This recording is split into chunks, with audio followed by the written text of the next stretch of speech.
दिल्ली विधानसभेच्या विशेष सत्रामध्ये आम आदमी पक्षाचे आमदार सौरव भारद्वाज यांनी एका मशीनचं प्रात्यक्षिक दाखवलं आणि ईव्हीएम मध्ये फेरफार कसा होऊ शकतो ते आपण दाखवत असल्याचा दावा केला।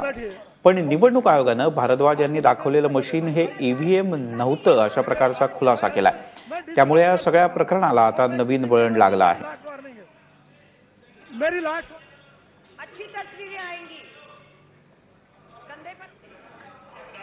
आपकडून या संदर्भात एक प्रत्युत्तर काय नेमकं मिळतं याकडे पाहिलं जातंय। लक्ष आहे सगळ्यांचं। विधानसभेमध्ये भारद्वाज यांनी प्रात्यक्षिक दाखवत मशीनच्या मदरबोर्डमध्ये फेरफार केले जात असल्याचा दावा केला। त्यानंतर निवडणूक आयोगाने तातडीने या संदर्भात स्पष्टीकरण दिलं। 2 मिनट बैठिए, इसमें सम्मिलित नहीं दिखाई देती। मैं बिल्कुल मान रहा हूं। आप 2 मिनट बैठिए, छोड़ दीजिए। दिल्ली विधानसभेमध्ये नेमका डेमो काय पद्धतीने दाखवण्यात आला आपण पाहूया।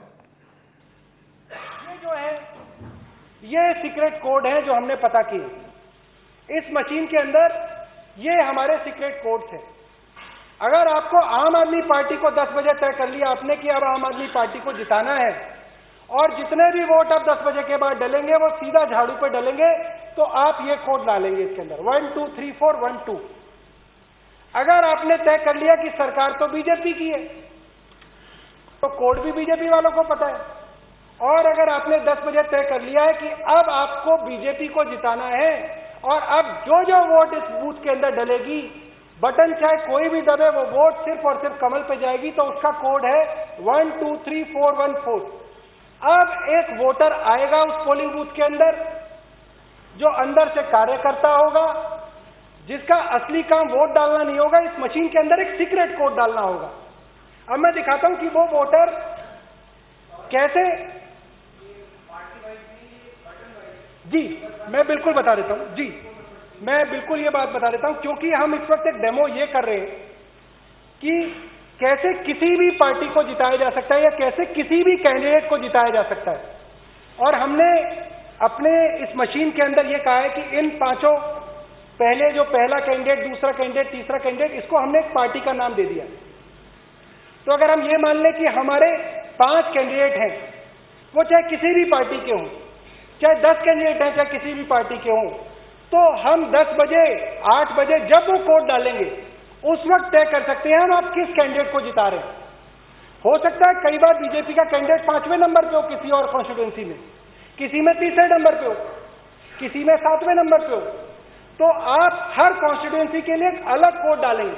क्योंकि कई बार अखबार वाले, टीवी वाले पूछते हैं जी अगर बटन के अंदर ही कुछ झालमेल है तो बटन तो अलग अलग होता है, कहीं पे वो 5 नंबर पे होते हैं, कहीं पे वो 3 नंबर पे होते हैं।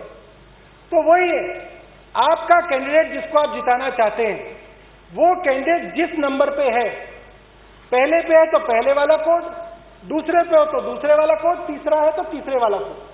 तो अब हम ये बताएंगे कि कैसे हम तीसरे कैंडिडेट से, जो यहाँ पे हमारे डेमो के अंदर बीजेपी का कैंडिडेट है, कैसे हम चाहें कि अब जितने भी वोट 10 बजे के बाद डले वो सारे के सारे बीजेपी पे जाए।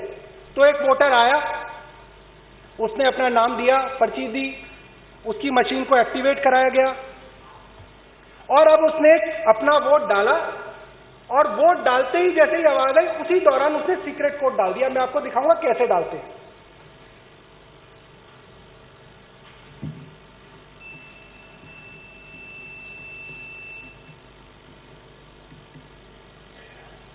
अब जब वोट पड़ता है तो आपका जब वोटर वोट डालता है तो उसके चारों तरफ एक गत्ता होता है और उसका हाथ लगभग वहीं पे होता है। लोग सिर्फ आवाज सुनते हैं और सोचते हैं कि पता नहीं इसने क्या किया क्या नहीं किया, या वोट देख रहा है अपनी। जिस वक्त वो आवाज हुई उस गत्ते के पीछे उसने वो सीक्रेट कोड दबा दिया और किसी को कानो कान नहीं पता चला कि कब वो कोड दबा के कमरे से बाहर चला गया। पण निवडणूक आयोगाने हे सर्व आरोप फेटाळून लावले आहेत।